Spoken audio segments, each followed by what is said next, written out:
speaking as an ex-diplomat, the moment when you've got the right people in the room and you've got a piece of paper in front of them that they're both willing to speak on the basis of, you've then got a serious discussion going, which could find the compromises which might be there. And I think Putin is up for that. The question then is whether you can close the gap. So a delegation of senior Ukrainian officials travels to Florida today for talks with, among others, the US Secretary of State Marco Rubio about proposals to try to end the war in Ukraine. So how might they get on, especially when the context for this is Russia intensifying attacks on Ukraine and Ukrainian attacks on Russian targets in the Black Sea overnight. Let's go to Kyiv now and speak to Sunday Times reporter Dominic Housechild. Morning, Dom. Morning, Callum. First of all, can you just bring us up to date on the exchange of attacks, really? Ukraine targeting assets in the Black Sea and Russia once again striking Kyiv. Yeah, so last night there were strikes on Kyiv in a small part of Kyiv, one of the suburbs just north of where I am at the moment. They hit residential buildings and unfortunately lives were lost. It was a lot more of a scaled back attack than it was the previous night when I spoke to you. That attack lasted around 10 and a half hours. There were more than 600 UAV drones, almost 40 missiles, which kept people in the bunkers for a very long time. Now, those attacks were targeting energy infrastructure in Ukraine, as they have been over the past month or so, in an attempt to knock out the power grid before the winter. In response, as you have pointed out, Ukraine has been targeting Russian assets as well, but their power grid as well.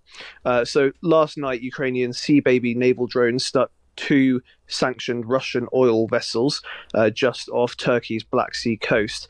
According to some sources, those oil vessels were transporting nearly $70 million worth of oil and were helping Moscow bypass international sanctions. We are at the start then, Dom, of what would feel like a week of a whole series of diplomatic talks in various parts of the world. Today the focus will be on the US, then Zelensky's in Paris tomorrow. There is also going to be talks, I think, in Moscow as well in the coming days. Just outline for us what is actually being discussed, what's on the table at this point, because the deal that started as 28 points became 19 points. What does it look like now? Yeah, so you're right. This deal that started as 28 points was widely seen as being presented and written in Moscow, although it was presented by the United States to Ukraine. It was widely seen as a capitulation to Moscow's demands by the United States. It would have seen a cap on Ukraine's military to about 600,000 people. It would have barred Ukraine from joining NATO. It would have seen vast swathes of territorial concessions in the Donbass and in the east of Ukraine. And it also would have seen the cancellation of all investigations into Russian war crimes. Ukraine pushed back with their own counterproposals after a meeting of the European Coalition of the Willing. That is a little bit better, but still is highly criticised here in Ukraine. It still would see a cap on Ukrainian military numbers, I think, to around 800,000 instead of 600,000. It wouldn't mean a bar on joining NATO, but it would also still mean these huge territorial concessions. Currently, Russia controls around 19%, so about a fifth of the whole of Ukraine. And it would see Russia being able to keep control of those areas, which, here in Ukraine is seen as sort of a terrible betrayal by their political leaders. Yeah. Dom, thank you so much. It's been great to speak to you this weekend, and thank you for your reporting. That is Dom Housechild, Sunday Times reporter in Kyiv. Read his latest dispatch, by the way, in the Sunday Times, which considers the pressure that President Zelensky finds himself under and the signs that perhaps the Ukrainian public are losing confidence in their president in the aftermath of this corruption scandal. Andrei Yermak, who was Zelensky's chief of staff, his right-hand man, resigned on Friday. He had been due to be going to the US today to take part, indeed to lead these talks with US officials. Of course, that will not now be happening, or at least he will not be going, I should say. The talks are still happening. Now, let's bring in Sir Tony Brenton, former UK ambassador to Russia. Good morning, Sir Tony. Morning. Zelensky wants peace. The Americans want peace. Frankly, the world wants peace. Is there any confirmation that Putin wants peace? I think he wants peace on the right terms, but his view of what the right terms are very different from, for example, Zelensky's. He's put down a set of demands, which have just been discussed with your excellent correspondent, Dominic, for the permanent exclusion of Ukraine from NATO, to take over a bit more Ukrainian territory than they've already got, and to limit NATO presence, for example, if the coalition of the willing wants to put forces into Ukraine, that would be excluded by the Russians, and they want the beginning of the lifting of sanctions. Now, that's not an easy menu for the Ukrainians to sign up to. There's still a huge gap between the two sides. Yeah, well, it's rewarding Russia, isn't it, frankly?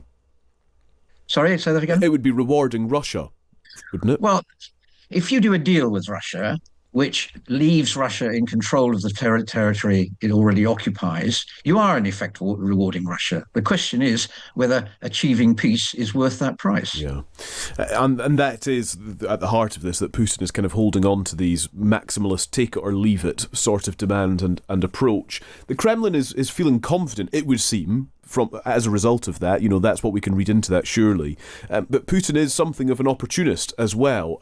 It's about trying to find a way to make him feel rewarded without sort of capitulating completely, I suppose. You've been reading your own newspaper. This is what Mark Galeotti indeed says in the Sunday Times. He's an excellent guy, and he's a very shrewd commentator, and his analysis is very good on this. Putin, whom I met while I was out there as an ambassador, is not stupid. He knows that Russia is under significant strain now. The economy is under a certain amount of strain. He's having more trouble getting volunteers to join his armed forces. The sanctions are doing some damage, although not enough to actually turn him around. I think my guess, which is a minority guess, is that he does want peace, and would be willing to make concessions to get there, but he's following the textbook Russian negotiating tactic of admitting no weakness at all until you are genuinely at the final deal.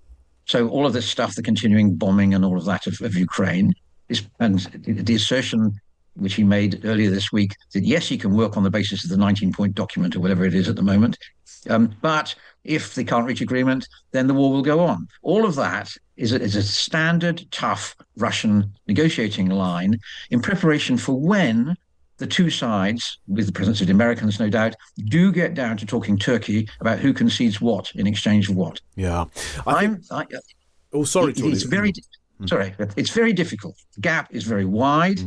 And precisely because the Russians are not showing any sign of movement, and indeed the Ukrainians are not showing any sign of movement, it's very hard to discern how things can be pulled together. Although I think a little bit of progress was almost made at the famous Anchorage summit back in August. Yeah, gosh. The point here is that the real progress that's happened is in the fact that we're very close to a real negotiation, which is we have not been for the last 4 years.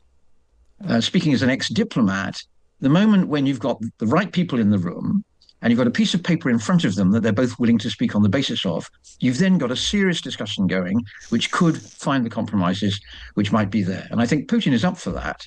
The question then is whether you can close the gap. I wonder if I could ask as well on that then, about the kind of the nuanced motivations for peace.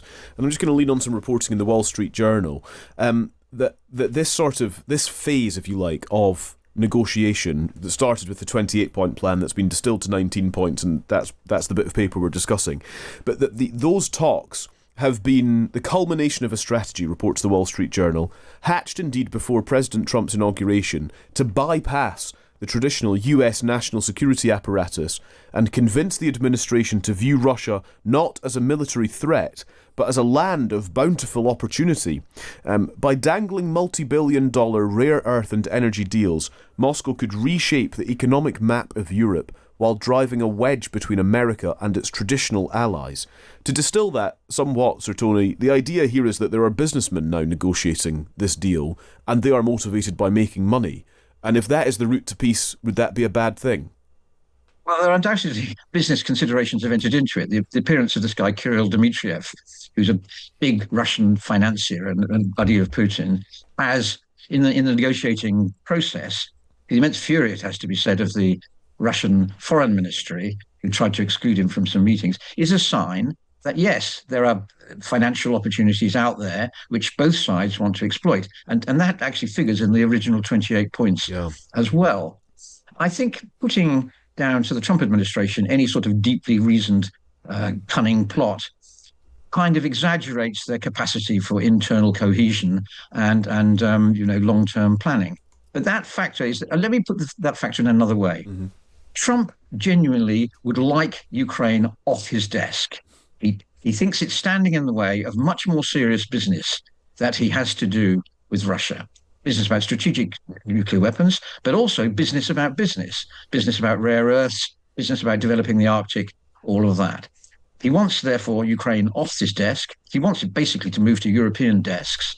And that's at the back of an awful lot of what's going on in American diplomacy at the moment. It's really interesting. Sir Tony Brenton, thank you so much. Thanks for your time. Thank you. Sir Tony Brenton is a former UK ambassador to Russia, sharing his thoughts and his analysis and indeed his response to what Mark Galeotti has written in the Sunday Times today, the Russia expert, excuse me, which you can read, of course, with your digital subscription at thetimes.com. I think this money motivation is something to consider when you think about who's going to be in the room today in the US. These are fundamentally businessmen who might see opportunity in trade and economic and business ties between Russia and the US and perhaps elsewhere as well. Is that such a bad thing? If that is the motivation that brings about peace, I suppose with the disclaimer that has to favour Ukraine in all of this as well.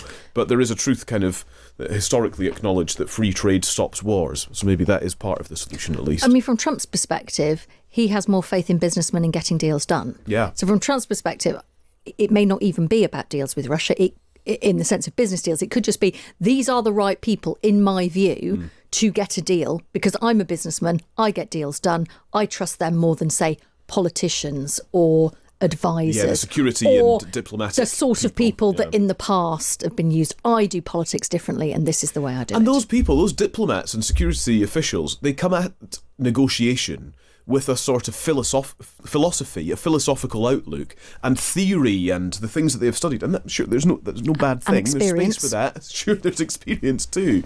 But as we know, Trump takes a different approach to just about everything. So if a business approach to negotiating peace is what achieves it, is that something we should criticise?